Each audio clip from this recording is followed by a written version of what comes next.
কালিয়া একটা চোর ছিল। সারাদিন ঘরে বসে কি করে চুরি করা যায় তার ফন্দি করতে থাকতো। ওর স্ত্রী কলাবতী চুরি করতে বারণ করত।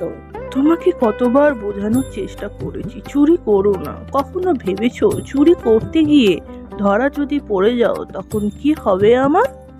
কিছুই হবে না আমার, আমাকে কেউ ধরতেই পারবে না। তুই বেকার চিন্তা করছিস আমায় নিয়ে। বিনা পয়সায় চুরি করে জিনিস পেয়ে যাচ্ছি, কষ্ট কেন করতে যাব?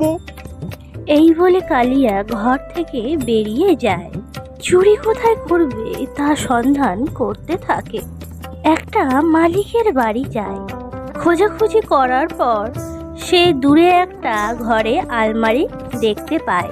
সে আলমারি খোলার চেষ্টা করে কিন্তু খুলতে পারে না।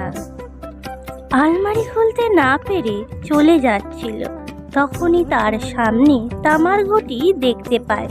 তখন সে তামার ঘটি চুরি করে নেয়। তামার ঘটি নিয়ে সে বাড়ি ফিরে আসে। সকালে যখন তামার ঘট কলাবতী দেখতে পায়। তুমি এই তামার ঘট কোথা থেকে নিয়ে এলে? কালকে তুই যাওয়ার সময় বাধা দিয়ে দিয়েছিলিস, এর জন্য কিছুই পাইনি। এই ঘর পেয়েছিলাম, আমি এটাই তুলে নিয়ে এলাম।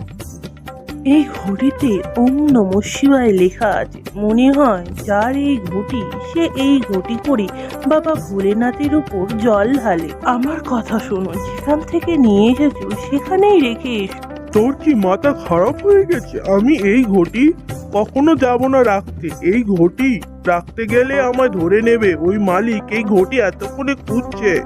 ঠিক আছে, একটা কাজ কর, পাশে শিব মন্দির আছে সেখানে রেখে এসো। ওখানে তোমাকে কেউ কিছু বলবে না। ঠিক আছে, আমি বুঝলাম। এখন আমায় ঘুমাতে দে। রাতে যখন চুরি করতে যাব তখনই এই ঘটি রেখে দিয়ে আস। রাতে কালিয়া ঘটি নিয়ে ঘর থেকে বেরিয়ে যায়। সে শিব মন্দিরে পৌঁছায়। ঘটিটাকে শিবলিঙ্গের পাশে রেখে দেয়। তখন তার চোখ পড়ে রূপোর শেষ নাগের উপর। মন্দিরে তো এখন কেউ নেই, আমি বরং শেষনাগ চুরি করে নিই। বিক্রি করে অনেক টাকা পাবো, কিছুদিন তো ভালোভাবে চলে যাবে। শিবলিঙ্গ থেকে শেষনাগ খুলে নেয়। আজ খুব আনন্দের দিন।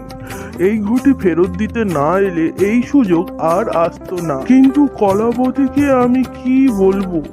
এটা দেখলে তো খুব রেগে যাবে। কালী মন্দিরের পেছনে গর্ত খুলে শেষনাগটাকে গর্তে লুকিয়ে রাখে। পরের দিন পুরো গ্রামে চুরির খবর ছড়িয়ে পড়ে। পুরো গ্রামবাসী বলছে শিবলিঙ্গে যে শেষনাগ ছিল সেটাকে চুরি করে নিয়ে গেছে। তুমি কি চুরি করেছো নাকি? আমি কালকে ঘটি রেখে বাড়ি চলে এসেছি। মন্দিরে কেউ চুরি করে নাকি? তোর জন্য আমার 2 দিন নষ্ট হয়ে গেল। কলাবতী চুপ করে থাকে।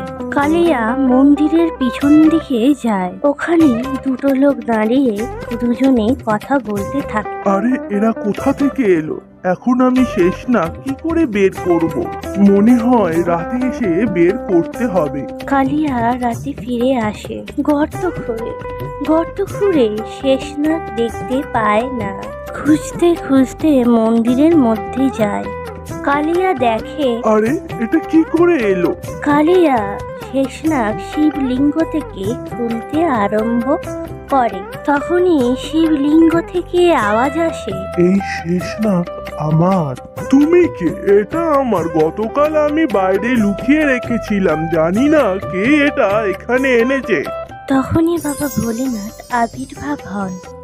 শেষনাগ সবসময় আমার গলায় বিরাজমান। ওহো ভগবান, এটা আপনার কাজ, আমায় দিয়ে দাও। এটা শুধু রূপোর শেষনাগ। আমি স্বয়ং তোমার সামনে আছি, তুমি শুধু রূপোর শেষনাগ নিয়ে চিন্তা করছো। আপনি ভগবান, আপনাকে সোনার শেষনাগ দিয়ে যাবে। আমার এই রূপোর শেষনাগ চাই। তুমি এর বদলে অন্য কিছু চেয়ে নাও। রূপোর শেষনাগ পাওয়ার আশা ছেড়ে দাও তুমি। বাহ প্রভু, ভগবান হয়ে একটা চোরের কাছ থেকে চাইছেন। আচ্ছা, আজ আমি ছেড়ে দিলাম। আমার স্ত্রীর কাছ থেকে জিজ্ঞাসা করে কালকে আসবো আমার কি চাই। কালিয়া বাড়ি ফিরে আসে। সব কথা তার স্ত্রীকে খুলে বলে। ভগবান শিব বড় বড় ঋষি মুনিদের দর্শন দেন না, তিনি এই চোরকে দেবে দর্শন। তুমি ঘুমিয়ে ঘুমিয়ে স্বপ্ন দেখছো। তুই শুধু এটা বল, আমি কি চাইবো, কালকে ভগবান আবার আসবে। তুমি অনেক টাকা পছন্দ করো, বরং আমাদের দুজনের জন্য ভক্তি চেয়ে নাও। ভক্তি কি রূপোর থেকে অনেক দামি? হ্যাঁ, ভক্তি এই সংসারে সব থেকে দামি জিনিস। পরের দিন রাতে কালিয়া বাবা ভোলেনাথের কাছে যায়। ভগবান, আমায় ভক্তি প্রদান করুন। তথাস্তু, আজ থেকে ভক্তি তোমার আর শেষ না গামা, ঠিক আছে? ঠিক আছে প্রভু। বাবা ভোলেনাথ অদৃশ্য হয়ে যান। কালিয়া চুরি ছেড়ে ভক্তিপথে অগ্রসর হয়। ওম নমঃ শিবায় মন্ত্র জপ করতে করতে বাড়ি ফিরে আসে। কলাবতী ও কালিয়া ভক্তি ভরে বাবার পুজো করতে থাকে।